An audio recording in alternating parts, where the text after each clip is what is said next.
Anak Nia Daniati akui terima 25 juta rupiah per kepala dalam kasus penipuan masuk CPNS. Anak Nia Daniati diseret ke polisi oleh mantan gurunya sendiri. Olivia dilaporkan karena telah melakukan penipuan berkedok bisa meluluskan PNS. Olivia, Natania, dan kuasa hukumnya Susanti Agustina akhirnya memberikan penjelasan atas kasus yang menyeretnya beberapa hari terakhir. Sebagai informasi, Olivia, Natania, dan suaminya Rafli Novianto Tilaar dilaporkan ke polisi terkait penggelapan, penipuan, dan pemalsuan surat calon pegawai negeri sipil. Olivia Natania tidak menampik atau membenarkan bahwa dia mengajak Agustin, mantan guru sekolahnya, yang mengaku sebagai korban. Tetapi Olivia Natania menegaskan bukan dia yang merekrut 225 orang dan disebut mengalami kerugian hingga 9,7 miliar.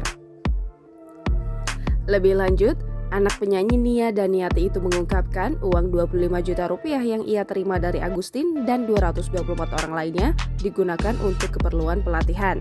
Mengenai les yang Olivia Natania selenggarakan, dia pun mengungkapkan bagaimana mekanismenya. Diberitakan sebelumnya, salah satu orang yang mengaku korban, Karnu, melaporkan Olivia Natania dan suaminya, Rafli Novianto Tilaar, ke Polda Metro Jaya pada 23 September 2021.